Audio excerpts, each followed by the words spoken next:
Breaking news, the Pentagon is moving to recruit hundreds of troops to appear as spectators at Trump's UFC cage fighting event on the White House lawn. Seriously? And requiring those who attend to pay their own way and meet height and weight requirements? Sorry, soldier. No. You're not getting deployed to Iran. You're getting deployed to the fucking White House lawn. We need to fill seats. Jesus Christ.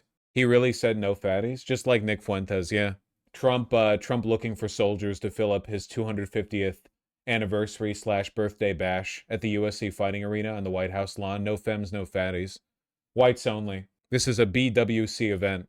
Is it because no one wants to go there? Well, my guess is that they're worried about security broadly because they really don't want the event to be marred by people in the crowd holding up signs saying like Trump is a pedophile or whatever. But also Trump probably, as an aspiring strongman, Trump does appreciate the aesthetics of having the military.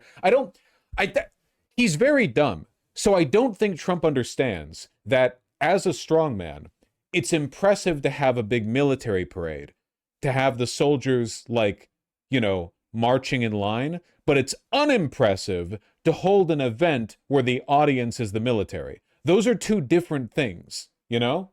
There's a reason why the Nazis and the Soviet Union and North Korea and so on frequently compel mass public participation in events like this. Because if you only have soldiers there, what it tells you is like you don't trust the average citizen to not misbehave at the event. Yeah, remember the fucking military parade last year? Remember this military parade brought to you by Coinbase? You had that one guy holding up the drone. You remember that? Trump military parade guy holding drone. God, that was funny. Unparalleled, man.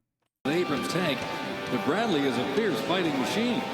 Bradley accompanies American troops off. Oh, man. Brought to you by Coinbase.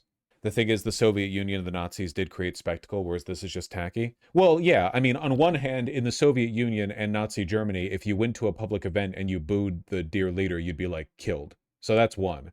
Not here. And for two, there's just nowhere near the level of necessary public hysteria. Not even close. Talk about Delaney Hall. See, I'd love to, but I'm talking about something else right now. You can't keep posting about that.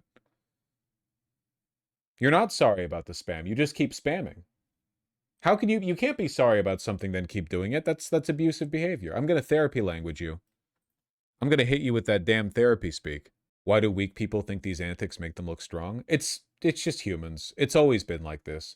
It's difficult to sympathize with the mindset of people like this. Like, how could they possibly think this makes them look good? But the fact of the matter is, it's just the brain damage incurred by being completely isolated from reality. You might be in the same position if you were as coddled as Trump's brain is. You're surrounded by yes men. Everything goes your way, even though you fuck up all the time. People cover you for your mistakes. You're not being given information about the world, so you just assume it is what people tell you it is. They live in a different world. It's going to be such a fucking sloppy UFC fight, too. I guarantee you. Just because it always works out that way. It's going to be just a shitty fight. No one's going to be having fun. I think a lot about your take on fascism and how it'll never work out nowadays because no one wants to oust their own sons / daughters like the Nazi did, and that it'll eventually cause this moment to burn out. Yeah, we value life too highly. At least, like, not in the abstract, but interpersonally, for fascism to really work nowadays. It can work in countries where people still have a relatively, like, low attachment to their own life. But man, fascism demands you make yourself subservient to the state. Even modern day, like, MAGA Republicans don't want to do that. You know what I mean?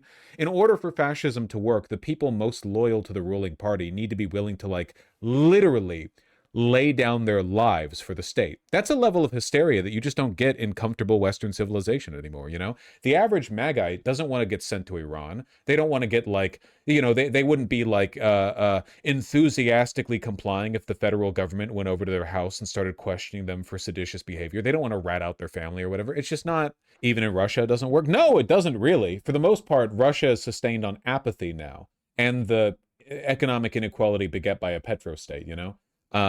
Not really, like, zealous fascism.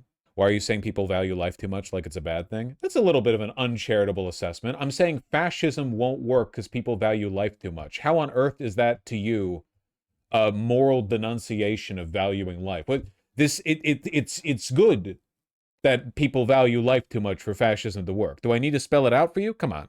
Does fascism work in Israel? Kind of. They have the whole settler colonial zeal part going for them, which is good because racism can get people to like willfully sacrifice their own quality of life.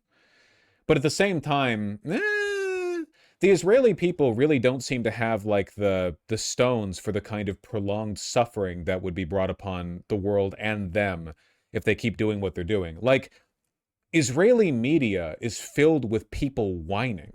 Now, fascists whine all the time, but they're like whining about the government. You know what I mean? It's not fair we have to be deployed over and over. It's not fair we have to do that. You know, the real fascist is just a blood cell moving through the veins of the state. They are an uncomplaining drone. They recognize that any complaint is sedition against the state.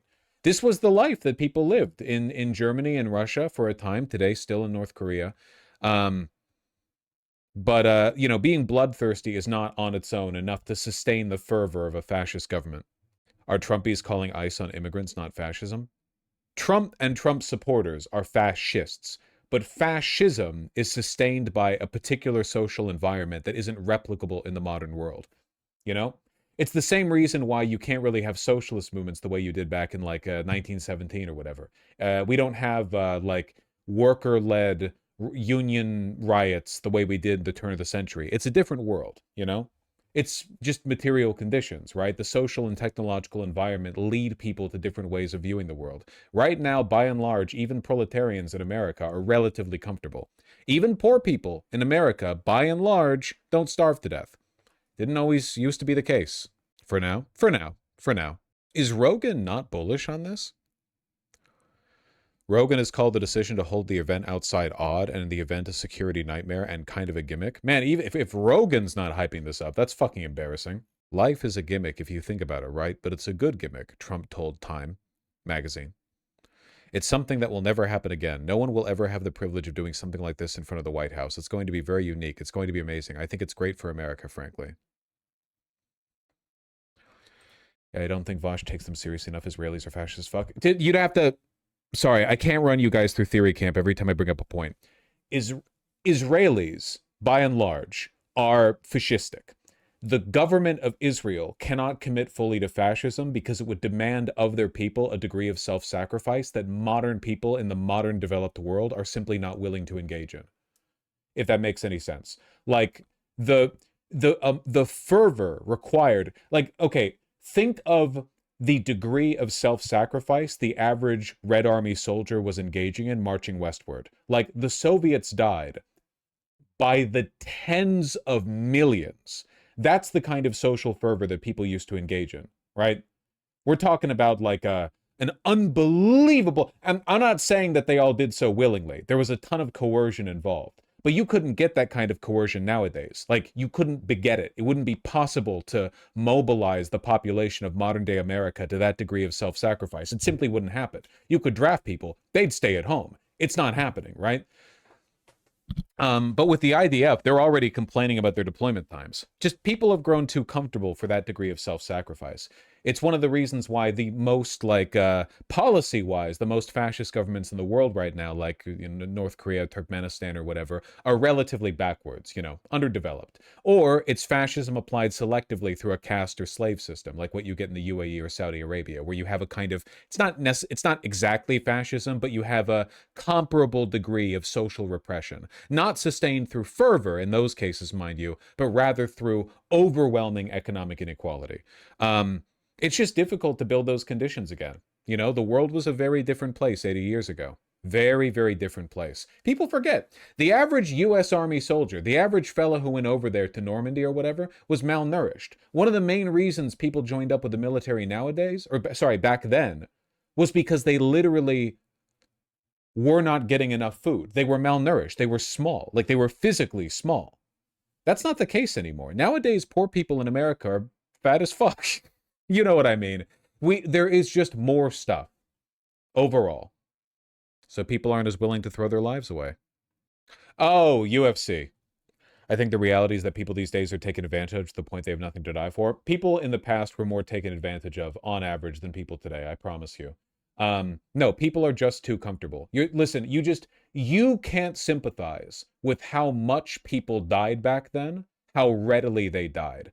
For most of human history, like half the children you had died before 5. These are people who grew up through the Great Depression. Like they were wretched. I mean, the degree of poverty, the degree of suffering, and the just overall mortality rate was wretchedly high. I bet most of the people watching this nowadays have never seen a person die. That shit used to be a lot more common. Corpses used to pile up outside of cathedrals and hospitals during the Black Death, the Spanish flu, World War I. People used to be accustomed to a much greater degree of death, you know? There's a reason why those wars had such higher death counts than nowadays. By and large, you know?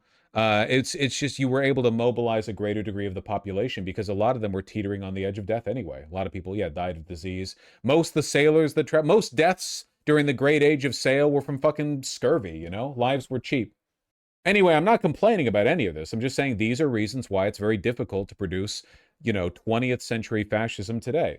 Italy and Japan and Germany were motivated in large part by a degree of fervor, propaganda, and a you know, disregard for the value of human life that's just not replicable today. It's just very difficult to do. A lot of them were World War I veterans, felt like they got shafted over. People died all the time. Hitler saw plenty of people die. Also a belief in the future. That's another big part of it. That is another big part of it. I think that fascists back in the early 20th century did believe they were part of a big project, building something strong and big for the future. Modern fascists do not believe in that at all. It's mostly like culture war grievance. You know what I mean? I guess it's like, we don't talk about it as much, but like Nazism wasn't just built on anti-Semitism or bigotry or white supremacy. Don't get me wrong, huge parts of it. But they did also have like a broader ideology about building the future, a backlash against modernism. Modern day fascists, contemporary fascists, can't even escape the rhetorical trappings of liberalism, you know? American white supremacists still have to talk about black people as though they're failing on meritocratic grounds rather than innate grounds. No modern fascists want to build a future. They just want to own the libs and fuck children, you know? Death by war as a percentage of the population. Yeesh. Look at that. Through the 1940s, 20% worldwide battle deaths per 100,000 people. Oh, sorry, not 20%. 20 per 100,000 people per year. See how, you know, in a relative sense, look at how much that's gone down. Yeah, not by percent, not by percent. I was thinking 20%. I didn't know, like, cumulatively, like, over a lifetime, like, 20% of people? No, whatever the case. Yeah, people are less racist these days, too, on average, which is crazy to think about, but... Better graph? It do be going down. How's CNN handling this? Sorry, I know this segment's touching a lot of topics. If you're wondering what on earth is happening on the South Lawn behind me right now, that is not construction of President Trump's new ballroom. That is actually the construction ahead of the UFC fight that is scheduled to take place here on June 14th. Now, it's part of the events that are leading up to America's 250th birthday on July 4th. That will be held, though, on Flag Day here at the White House, which is... Even Vaush is naive and complains about fascism. I don't know where these takes come from. If you watch my stream, you really think that I'm, like, naive about how bad the future is going to be. It's just that it's not going to look like 20th century fascism. That's just, it's not. It's the material conditions aren't there. Maybe it changes in the future, especially like climate collapse. That could bring it about, maybe. Maybe. But yeah, no, it's just, it's a different world. It's a different world. Also, the weekend of President Trump's birthday, and he says an estimated 4,000 people will be held in that arena when it's finished being built here on the South Lawn of the White House. Weigh-ins are going to take place at the Lincoln Memorial. Massive watch parties are going to happen here in Washington. And as you look at it, it's kind of hard to overstate just how big the construction is of the Octagon Arena that they are building here for the UFC fight, set to take place in just a few weeks. For more on this, I want to bring in my political sources, Democratic strategist Maria Cardona and Republican strategist Shermichael Singleton. Kind of like that suit. For a couple of years now with men, particularly 25 to 45-year-olds. And so I also think there's a political dynamic to this also. Oh, certainly. And as the fight is happening, you mentioned his approval rating hovering in the mid-30s. It's the lowest that it's ever been. And UFC CEO Dana White actually spoke about that during an interview with Rolling Stone on Tuesday. Let's listen to that.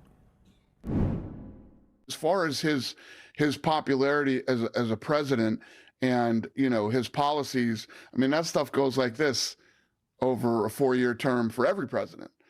But it doesn't change my relationship with him as my friend. Do you think he needs this right now? It seems like, I mean, probably not. I bet he probably wishes that you know, this wasn't happening, but it's happening. I don't know. He's never said anything to me like that, but yeah. you know, this guy's dealing with shit that people like you and I can't even imagine. I think it's smart. I think when you're looking at the election upcoming, there are some issues that Democrats and Republicans are going to fight over. I think it's ultimately going to come down to the margins in some of these key races. You just heard some of the talking points that Democrats will lay against Republicans this November from Maria. And what's so your favorite color? Probably burgundy. Us, we're looking at those marginal differences in and around Vietnam, and this is fucking... Nobody knows how to talk about this. Why is there a UFC cage in the White House lawn? I'm copying pasting this for my title. I'm just put an end to the segment. Something fascism. I'm adding that. Something fascism.